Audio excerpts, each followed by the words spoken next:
하늘은 은하들 빛 하늘 넘어셔도 өнөөдөр бид танарт хараад нэлсэн бүхтүүжийг 13 дугаар бүлгийг уншаад өгье. Одоохон зууслаа. Тийм биш үү? Одоо энэ ном чинь 14 бүлэгтэй шүү дээ. Тийм шүү. Тэгээ ганцхан бүлэг үлдэж шүү дээ Андра. За.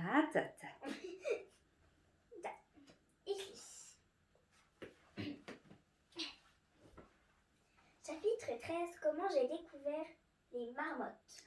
Мармот. Юу гэлээ? Монголоор Мөндөл. мармот тарваг. Мөндөл гэдэг нь зулцгана. Мөндөл нь зулцгана. За. Ингээд тарваг, мөндөл гээ хоёр амтан. Тэгээд écureuil зурм. Тийм үү? Écureuil чинь хэрэм. Зурм гэдэг чинь бас нэг энэ газар ингээд нүхэнд амьдардаг жижигхэн амьт. За. Chapitre 13. Comment j'ai découvert les marmottes. Depuis 3 jours que nous avions posé le piège avec papa, aucune marmotte ne s'y était prise. On a du mal à le poser. C'est une marmotte prudente. Si au bout d'une semaine, il n'y a toujours pas de marmotte, tu déclenches le piège dans le vide et tu l'installes près d'un autre terrier, m'a conseillé papa. Papa travaillait comme menuisier à l'usine du centre de région. Quand il est reparti travailler à la fin de ses congés, je me suis sentie très triste. Il rentrait rarement au campement. L'hiver, pendant la période scolaire, nous déménagions la yourte et vivions au centre de région, avec papa. L'été, maman nous emmenait vivre dans la steppe pour nous faire une cure de laitage. Le lendemain matin du départ de papa à la ville, je suis allée relever mon piège alors que j'approchais de l'endroit où il était installé. J'ai vu sautiller une grosse bête jaune. J'avais emmené mon frère. « Frérot, regarde ce que c'est, lui ai-je dit. Après avoir observé, il a dit « Je ne sais pas, on dirait...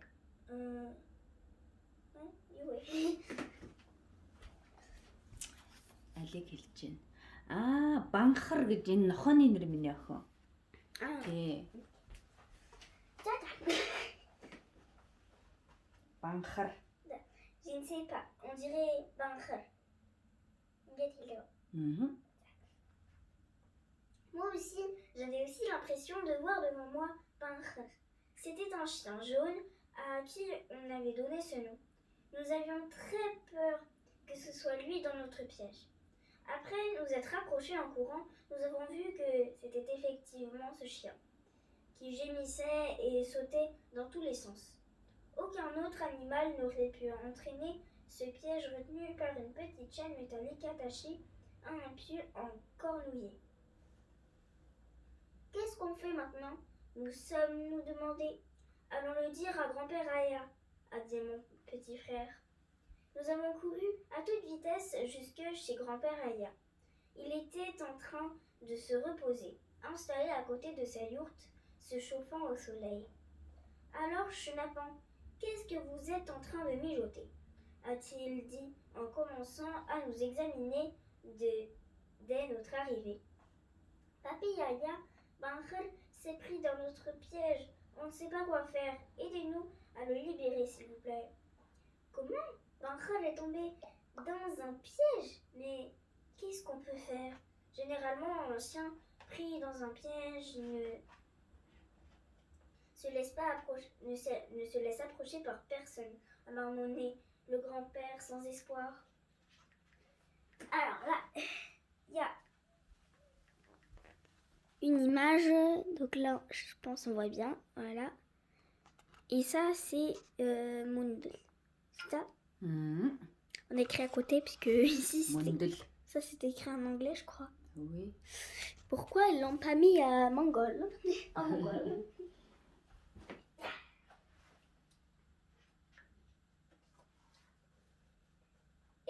s'est levé en s'appuyant sur sa canne. Il a mis sur son dos un gros panier à ramasser des bouses et a dit « Allons-y, montrez-moi où il est. Pour qu'un chien se soit fait prendre, cela ne doit pas être loin, hein, petit filou ?» Quand nous sommes arrivés, Bankhel était en rage, en train d'essayer de ronger le piège. Il poussait des gémissements de douleur. Grand-père Aya s'est un peu approché, mais Bankhel a voulu se jeter sur lui. Mon petit frère et moi, nous avons voulu nous sauver. Heureusement, Aya a jeté son panier sur Bankhel, qui, pris sous le panier, ne pouvait pas bouger. Il rongeait le bois du panier sans arriver à s'en échapper. Sa patte prise au piège dépassait du panier. Aya appuyait de toutes ses forces sur le panier. La patte de Bankhel dépassait toujours un peu de sa prison. Allez, petit chenapan, ouvrez le piège. Pendant ce temps, moi, je vais appuyer sur le panier, a ordonné le grand-père. Nous avons attrapé chacun une des mâchoires du piège et nous avons réussi à les faire lâcher prise en tirant de toutes nos forces. Un grand claquement a retenti et le piège a libéré la patte du chien et nous le faisant tomber en arrière. Aya a éclaté de rire.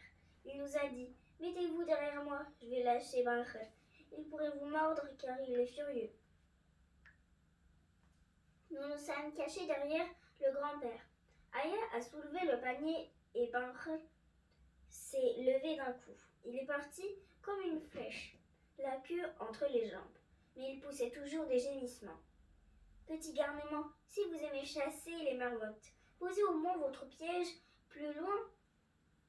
Si vous l'installez près de la yourte, vous ne prendrez rien d'autre que Bankhel, ou peut-être même un agneau ou un chevreau.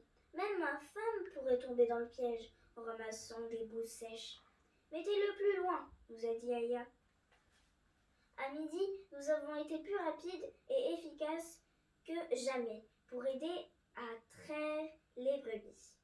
Mes deux enfants deviennent des hommes. Auparavant, vous n'étiez pas aussi bons à la traite des brebis et vous aviez du mal à tenir les agneaux. Maintenant, ce n'est plus un problème pour vous d'attraper un mouton qui ne veut pas se laisser prendre. Vous pourriez même attraper des chevaux qu'on n'arrive pas à capturer, nous a félicité maman. Nous en avons profité pour lui demander « Maman, est-ce qu'on pourrait aller plus loin cet après-midi pour installer notre piège ?»« D'accord, je vous donne la permission. » a-t-elle accepté. À peine la traite des brebis était terminée que nous sommes repartis, le piège sur les épaules. Nous avons installé le piège hors de portée des chiens des campements. Le lendemain, nous ne tenions plus en place, tellement nous avions envie d'aller vérifier notre piège. Mais il fallait aller plus loin. De plus, la veille, maman nous avait grondé pour être rentrée tard. Que faire ? Grand-père, j'ai une bonne idée. Sur les pâturages, il y a un yak attaché par une corde au naseau. Nous pourrons l'attraper, le monter et longer le ravin discrètement, a proposé mon petit frère. Il fallait bien sûr profiter de cette occasion. En un clin d'œil, nous étions descendus dans le ravin et avons repéré le yak bleu-gris au tempérament calme. Qu'on attelait généralement pour apporter de l'eau et du bois. La longe était attachée autour de sa tête. Nous avons fait semblant de vouloir le caresser, puis nous l'avons attrapé et sommes montés dessus, en nous servant des rochers comme promontoire. Personne ne nous a vu descendre le long du ravin. Nous sommes arrivés sans difficulté à l'endroit où nous avions posé le piège. « Qu'est-ce que c'est ? Ce n'est quand même pas encore Bankhel !» a crié mon frère. Un animal jaune sautillait autour d'un terrier. Nous avons entravé les pattes du yak et nous nous sommes approchés prudemment. L'animal jaune est aussitôt rentré dans son terrier. C'était une marmotte. Elle s'était prise la patte avant dans le piège. La marmotte était rentré dans son terrier et on ne voyait dépasser du trou que le piège coincé par la chaîne. Super, maintenant nous allons la sortir et l'abattre, ai-je dit. Mais comment on va faire pour la tuer?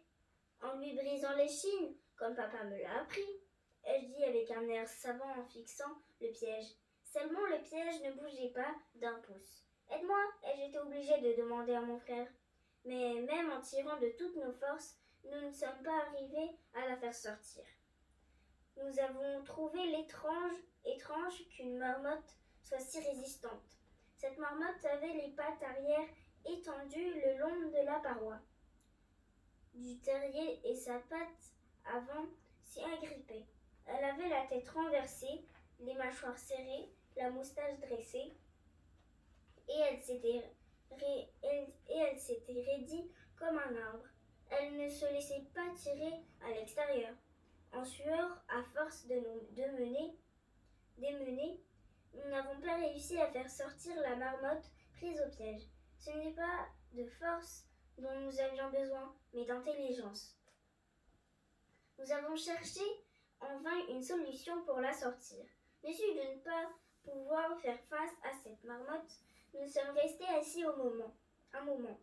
Essoufflés, les yeux brillants, elle nous montrait toujours les 4 dents crochues. Le yak qui nous avait servi de monture était en train de brouter comme s'il ne s'était rien passé. En l'observant, nous avons eu une idée de génie. Un yak mâle castré et un animal très puissant. Lui, il pourra certainement sortir la marmotte. Cette idée en tête, j'ai attaché une extrémité de la corde en cuir prévue pour la marmotte à une mâchoire du piège et l'autre bout à la patte droite du yak.